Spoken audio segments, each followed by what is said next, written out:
Почитувани, во ова издание на неделните интервјуа на Инбокс 7 разговараме со извршниот директор на ЗНМ Драган Секуловски. Господин Секуловски, владата најави акцијски план за борба против лажните вести. Вие како здружение рековте дека не се согласувате со дел од овие мерки, дека за вас се проблематични. На што точно мислите?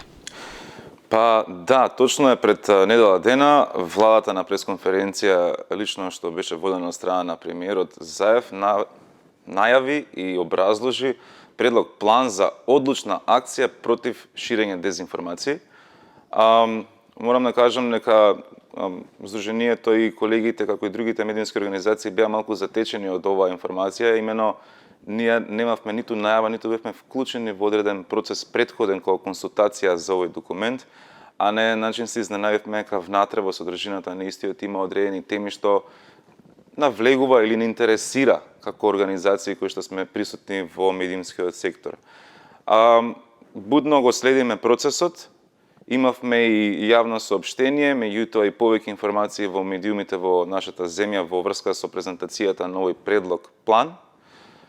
Сакам да кажам дека генерално добро е тоа што владата на Република Северна Македонија има интерес, идеја, па и разговара сериозно да посвети внимание и енергија на превенција на дезинформациите и на оние малициозни информации кои што се појавуваат во нашето општество, што може да направат сериозна штета во нашиот јавен дискурс.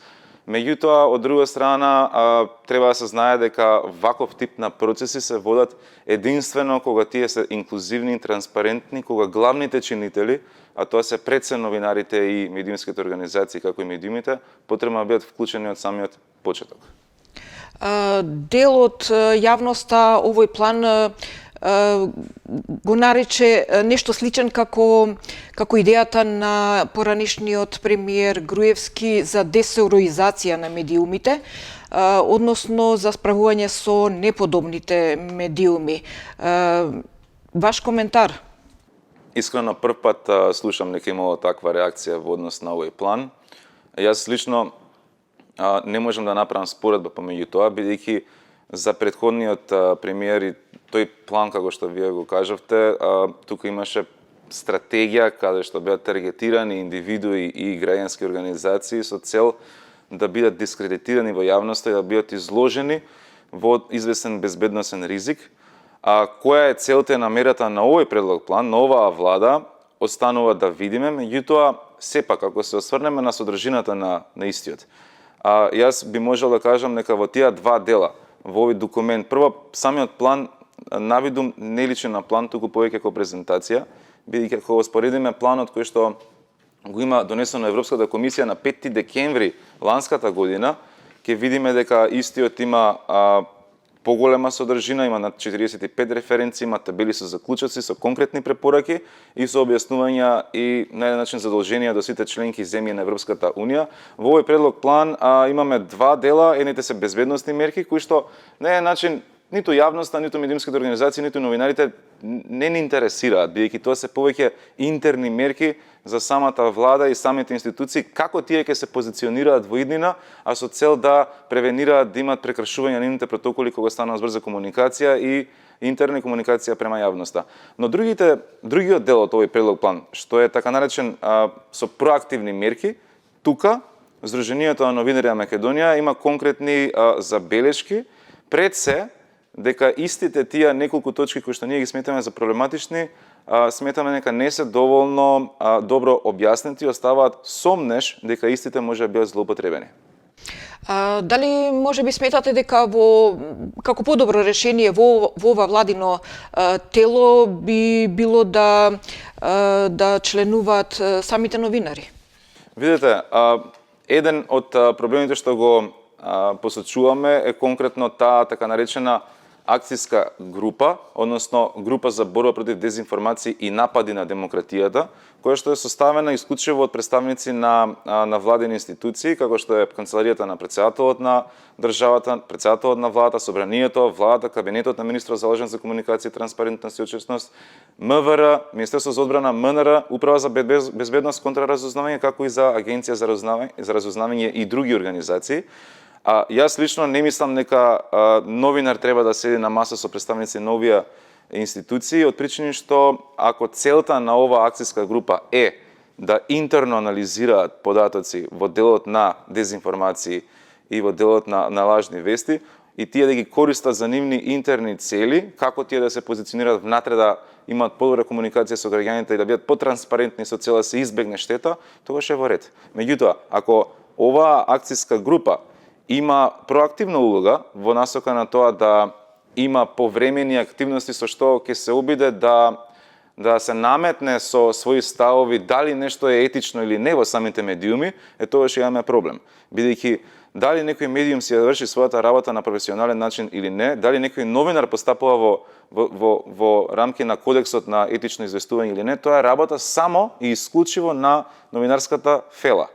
Тука на еден начин не може да кажеме дека владена институција или било какво тело со било која композиција составено од представници на повеќе владени институции би можело да биде објективно или би имало потенцијал и капацитет да на еден начин се бави со вистинитоста на фактите или вистинитоста на информациите креирани од професионалните медиуми и новинари во нашата земја. Затоа ние би имале повеќе информации, односно би имале по-комплексен став изграден околу ова прашање, конкретно околу тоа тело, кога би знаеле која ќе биде неговата точна улога и кога би знаеле кои ќе бидат точните надлежности на самата акцијска група. Иницирате изготвување на листа со така наречени релевантни медиуми. Која е целта на формирање на ваква листа и дали е тоа можеби во состав на борбата против лажните медиуми? Да, веројатно мислите на нашата најава за регистар на професионални онлайн медиуми. Да, на еден начин сакаме да помогнеме јавноста да знае од кој тип на медиум се информира, дали тој медиум е професионален или не. И тоа сакаме да го направиме со зајакната саморегулација. Зошто? Бидејќи регулацијата е полесен пристап, треба да се донесе известен закон во собрание, меѓутоа самата регулација остава простор дека може да се ограничи слободата на изразување и тогаш да имаме демократски проблем. Затоа со цел да го избегнеме тоа како потенцијален ризик, ние како здружение во соработка со Советот на етика на медиумите во Македонија, како и во соработка со Стопанската комора, започнуваме еден, би рекол, смел проект преку кој ќе се обидеме, да речеме, до крајот на годината или во наредните месеци или во наредниот период да формираме регистар на професионални онлайн медиуми во рамки на Советот за етика. Како? Со точно утврдени критериуми што представува медиум, а тоа се препораки на Советот на Европа, значи секој онлайн медиум што има импресум, собственичка структура, контакт, авторски права запазени, истиот го поддржува и го промовира кодексот на известување и се труди на еден начин да биде професионален во својата работа, тој онлайн медиум ќе има право да биде член на регистарот на онлайн медиуми во рамки на Советот за етика. А од друга страна Стопанската комора ќе ги препознае тие онлайн медиуми како кредибилни и ќе направи договор за соработка со нив преку бизнис заедницата и своите членки. На тој начин ефектот што сакаме да го постигнеме е следниот. Оние онлайн медиуми што се уште ги немаат оние елементи на професионални медиуми. Значи се уште имаат дел од нив што немаат ниту контакт, не знаете ни кој стои зад нив.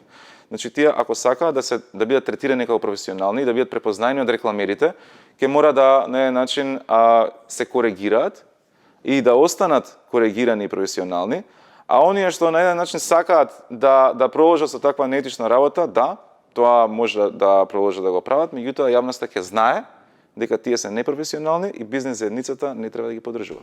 Ова произлезе затоа што Советот на медиуми не ги регулира овие медиуми? Ова произлезе од потребата, бидејќи во последните години, ако се гледа статистички, најголем дел од текстови или содржини со елементи на говорна омраза, со елементи на клевета, навреда, како и непрофесионално новинарство, се појавуваат токму на онлайн медиумите. Една од причините е поради тоа што овие онлайн медиуми работат со мали редакции, имаат многу малку луѓе кои што стојат зад нив и понекогаш со тек на понекогаш со цел да бидат актуелни се прават грешки, меѓутоа понекогаш има и ситуации кај што намерно се злоупотреба медиумот со цел да се постигне некоја друга негативна цел. И поради тие причини сметаме дека треба да се стави фокус на онлайн медиумите, бидејќи не сакаме да дадеме изговор ниту на владата, ниту на собранието дека потребна е рестриктивна регулација, туку дека самите ние можеме да направиме напор со цел онлайн просторот и онлайн медиумите во нашата држава да бидат професионални. Добро, меѓутоа, кој ќе ја прави таа селекција на медиуми, по кои критериуми и... Тие ќе треба вака, критериумите моментално се дискутираат, бидејќи како што кажав, ова е процес кој што ќе следи и во наредните месеци. Ние сакаме пред се да ги повикаме сите онлайн медиуми во наредните месеци кои што се заинтересирани да дадат придонес во дефинирање на точните критериуми, дефинирање на точните мерки, да го дадат својот глас. Значи, не е целта ние да наметнеме решенија, не е целта ние да наметнеме одредени критериуми за кои што Сдруженијето на новинари и Советот за етика смета дека се најдобри. Напротив, ние може да понудиме пракси, како е тоа на еден начин решено или пак како тоа се води како процес во другите земји, а потоа чинителите главни, во овој случај онлайн медиумите, да дадат свој придонес. Се со цел волонтерски во наредниот период тие да можат да се пријават во Советот на етика и да кажат да, јас како медиум ги исполнувам овие услови, да, јас во иднина ќе го почитувам кодексот, а ако не го почитувам, имате право да ме исклучите од вашиот регистар и тогаш јас повторно нема да бидам професионален, но од друга страна се дава шанса на сите да се коригираат и да бидат дел од групата на оние онлайн медиуми со кои што ќе може јавноста да изгради некој нов однос и ќе може да си го подобрат својот имидж и да бидат професионални. Но што со оние медиуми кои што не ќе бидат на таа листа на релевантни медиуми, тие ќе продолжат да функционираат? Видете, кај нас не може да се забрани некој да нема онлайн медиум. Не може да се забрани некој да го има правото да се именува како новинар или медиумски работник. Меѓутоа, јавноста е таа што ќе суди дали тие онлайн медиуми си ја вршат улогата на медиуми или не. Дали зад нив стојат политички центри или економски центри со кои што сакаат да се злоупотреби улогата на медиумите или стојат навистина искрени новинари со искрени колеги техничари кои што сакаат да помогнат нашата македонска јавност да има кредибилни информации. Така да, законски тоа не може да се ограничи, меѓутоа јавноста треба да биде доволно критична, а медиумите професионални доволно солидарни да пружат шанса да кај нас приоритет и фокус се стави на професионалните информации, професионалните медиуми, а оние маргиналните да бидат на страна. Господине Секуловски, ви благодарам на интервјуто, вас почитувани и ви благодарам што не следевте.